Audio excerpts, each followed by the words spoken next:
Let me tell you something that might sting a little. Nobody cares about your struggles. Not really. And before you take offense, hear me out. It's not that people are heartless or unkind. It's not that they wouldn't help you if you were drowning. Most people are good. Most people would offer a hand if they saw you in pain. But in the grand scheme of life, in the busy, overstimulated, constantly moving world we live in, most people are just trying to get through their own day. They're trying to survive their own private battles. They are not ignoring you out of cruelty. They're just overwhelmed, like you are, like I am, like everyone is. People don't typically remember the nights you stayed up crying, the mornings you forced yourself out of bed despite the weight on your chest, or the 1,000 invisible sacrifices you made to be where you are. They don't see the mess in the background, the anxiety in the silence, or the trembling in your voice. They see what's in front of them. The result, the product. They see what you did, not what it cost you. And for a long time, I thought that was unfair. But now I realize that's the point. You see, there's a strange paradox in life. The world rarely applauds effort, but it always rewards impact. The sweat, the hours, the tears. All of that is invisible. But the outcomes you produce, the value you create, the way you affect others, that's what people notice. That's what makes people listen. And maybe that sounds cold, but it's actually empowering. Because it means you don't have to wait for validation. You don't have to beg for someone to acknowledge your struggle before you can feel strong. The truth is, your struggles do matter, but not in the way you think they do. They matter because they shape you, not because they impress others. No one is going to hand you a trophy for suffering. No one's going to say, wow, you were emotionally wrecked for 6 months, you win. That's not how it works.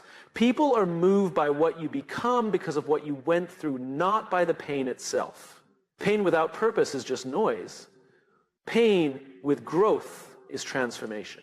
Think about someone you admire, really admire. Maybe it's a leader, a teacher, a parent, an artist, an entrepreneur. I guarantee you that their story isn't defined by how much they suffered. It's defined by what they did with that suffering. We connect to people not through their wounds, but through their healing. Not because they fell, but because they got back up. And here's where it gets real. The moment you stop needing everyone to understand your struggle is the moment you become powerful. Not because the pain disappears, but because you stop waiting for someone to give you permission to rise. You stop waiting for a spotlight. You stop waiting for the applause. You start focusing on what you can control, what you build, how you show up, how you treat others, even when you're tired, even when no one's watching. We live in a world that measures success in visible metrics. Money, followers, titles, aesthetics. But what's invisible? The internal battles, the quiet perseverance, the courage to keep going when nothing makes sense. That's where the real leadership happens. That's where integrity is formed. And the irony is, the more you grow through struggle without needing the world to validate it, the more the world starts to notice. Not because you demanded attention, but because you became someone worth following. People often say, no one checked on me. And it hurts. Of course it hurts. But you have a choice. You can either be bitter that no one checked on you, or you can become the kind of person who checks on others. Because leadership isn't about being seen, it's about seeing. Seeing the ones who are still invisible. Seeing the people who are fighting quiet battles like you once did. That's how cycles change. That's how empathy is born. And that's how you turn pain into purpose. Nobody cares about your struggles. Not because they don't care about you, but because they can't see what you haven't turned into something yet. Struggle is the raw material. It's not the story. It's the setup. It's the beginning of the story, not the end. What you do with it, how you carry it, who you become through it. That's what makes the difference. So no, the world may not care that you cried yourself to sleep last night. It may not care that you're fighting demons no one else can see. But here's the good news. You don't need the world to care. You just need to remember why you care, why it matters, why you keep showing up even when it's hard. That's what gives your story weight. That's what gives your life direction. That's what inspires others, not through sympathy, but through strength. You are not defined by how broken you've been. You are defined by how you rebuild, quietly, patiently, purposefully.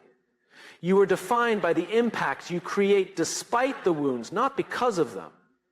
And if people don't see the struggle, that's okay. Let them see the strength. Because in the end, you won't be remembered for what you endured. You'll be remembered for what you built from it. We've been told to avoid pain. We've been taught to seek comfort, to chase ease, to look for the quickest path with the least resistance. And yet, if you study anyone who has built anything meaningful, whether it's a business, a movement, a relationship, or a personal transformation, the common thread is always the same. They struggled. They suffered. They endured something that made most people quit, because struggle isn't the enemy of growth. It's the requirement. Growth has a price, and that price is struggle. The irony is that we keep asking life to give us the prize first. Confidence, clarity, courage, and then we promise we'll go after the hard stuff. But life says, no, go through the hard stuff first. Then you'll earn the prize. You don't become brave by avoiding fear. You become brave by doing it scared. You don't become strong by dodging pressure. You become strong by facing resistance. You don't gain clarity by waiting for certainty. You gain clarity by walking through confusion. It's easy to believe that struggle means we're off track, that we're doing something wrong, that if we were smarter, more talented, more worthy, things would be easier. But that's a myth. If anything, struggle is often a sign you're doing something that matters. Because anything worthwhile, anything with real meaning, comes with friction. When your values collide with the expectations of others, that's friction. When your dreams outgrow your current reality, that's friction. So when your old self has to be left behind for your future self to rise, that's friction. And that friction, that's what shapes you. Think of it like muscle. You can't grow a muscle without first tearing it. The tiny tears in the fibers caused by pressure and resistance are what create space for growth. Your body adapts because of the struggle, not in spite of it. And your character works the same way. Resilience doesn't show up in calm waters. It's born in the storm. Patience isn't learned in the waiting. It's learned in the not knowing, in the enduring. Wisdom doesn't come from easy wins. It comes from losses, from lessons, from reflection. But here's the hard part. There's no guarantee. That's what makes struggle so difficult. You could give everything you have and still fall short. You could pour your soul into something and not be recognized. You could take the risk, speak the truth, show up every day and still feel like you're behind. That's the truth no one wants to admit. And yet, doing it anyway is what separates those who merely dream from those who make things happen. Because in the end, it's not the outcome that defines us, it's the process. It's who we become in the process. It's how we carry ourselves through the struggle, with integrity, with compassion, with perseverance. People often say it's not personal, it's business. But the best leaders, the most trusted humans, they make it personal. They care deeply, they bring their full selves. And caring deeply comes with a cost. Heartache, disappointment, vulnerability. But that's also where meaning is born. Those people are not afraid of hard work. They're afraid of meaningless work. They're afraid of effort that leads nowhere. So the real question isn't, can you endure the struggle? It's, does the struggle lead somewhere worth going? When the answer is yes, when the struggle is in service of a purpose bigger than yourself, it becomes bearable, even beautiful. Because now you're not just suffering, you're building. You're growing into someone the world needs. The people who inspire us most aren't the ones who lived easy lives. They're the ones who turned pain into purpose. The ones who made meaning out of what broke them. And it's not because they were special. It's because they didn't run from the fire. They stood in it long enough to become someone else. Someone stronger, someone clearer, someone who could help others find the path too. So when you struggle, don't ask, why me? Ask, what's this trying to teach me? Don't ask, how do I make this easier? Ask, how do I get stronger? Don't say, I shouldn't feel this way. Say, I feel this way because I care. That's the beginning of transformation, not in removing the pain, but in reframing it. And one day, not today, but maybe someday soon, someone will come to you in their own season of struggle. They'll be tired, confused, lost. They'll look at you, not because you're perfect, but because you get it. And you'll be able to say, not with judgment, but with empathy, I know it's hard. I've been there, but you can do this. I'm proof. That's when your struggle turns into service. That's when it stops being just about you. Because the moment your pain becomes a bridge for someone else's healing, it's no longer just pain. It's purpose. And maybe that's why we struggle. Not just to grow, but to grow into someone who can light the way for others. Struggle isn't a detour from your path. It is the path. The sooner you accept that, the sooner you stop fighting reality, the faster you gain the power to change it. And then, slowly, something remarkable happens. You stop resenting the hardship.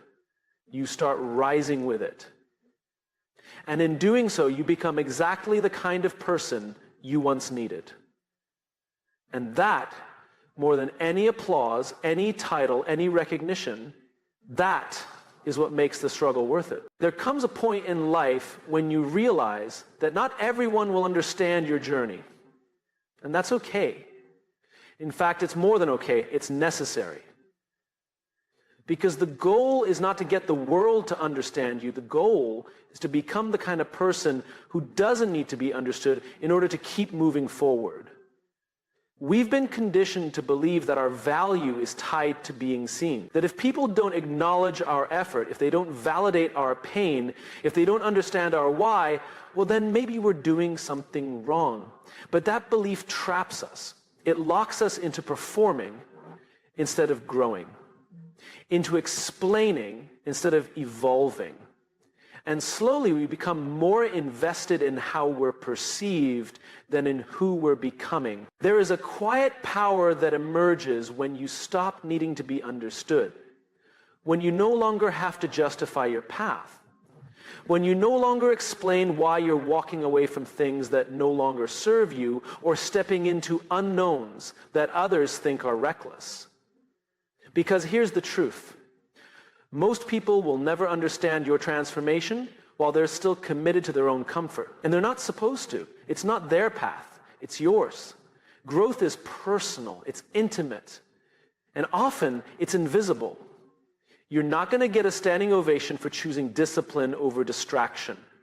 No one is clapping for you when you say no to toxic patterns, when you quietly stay up at night reworking your vision, when you hold your tongue in a meeting because wisdom is learning not to react to everything that offends you. No one sees that. And they don't have to. That's not weakness. That's strength. We live in a world that worships noise. But real change, lasting change, happens in silence, in the small, unglamorous decisions, the ones no one praises, the ones that don't trend. That's where transformation happens. Not in the spotlight, but in the shadows. Not in being understood, but in being true. You'll have moments when you wish someone would just say, I get it. I see what you're doing. I know how hard this is. And sometimes they will, but more often they won't. And in those moments, you'll be tempted to turn back, to shrink, to play small again, because it's lonely to keep going when no one's clapping. But here's what most people miss. The applause was never the point. The clarity is. It's not about being seen, it's about seeing yourself clearly enough to keep going. You grow when your purpose becomes louder than your need for approval. You grow when your vision matters more than your comfort. When your conviction matters more than consensus. Because if you need everyone to get it, you'll wait forever. People see the world through their own lens. They project their limitations onto your potential. Not because they're malicious, because they're human. Because your decision to rise reminds them that they're still standing still. Your courage disrupts their complacency. And rather than examine that discomfort, many will question you. You can't let that stop you. You can't keep explaining your wings to people who are committed to crawling. If you're waiting for permission, you'll stay grounded. And if you spend your energy convincing people that your dream is valid, You'll never have the energy left to actually build it. There's a beautiful kind of peace that comes when you finally decide that you're not here to be understood by everyone. You're here to live truthfully, to lead with integrity, to become whole. And that wholeness, that's not loud, it's not dramatic, it's not always even noticed, but it's powerful. Because it means you no longer have to outsource your confidence. You don't need external affirmation to know you're on the right path. You feel it. You know it. And eventually, the right people will find you, not because you shouted the loudest, but because you moved with quiet certainty. People are drawn to authenticity. But authenticity requires the risk of being misunderstood. It means showing up without pretending, without performing, without over-explaining. It means standing in your truth even when it confuses people, even when it disappoints them, even when it threatens the identity they've built for you. Let them be confused. Let them whisper. Let them guess. That's not your business. Your business is to keep growing, to keep healing, to keep building the life that makes sense to you.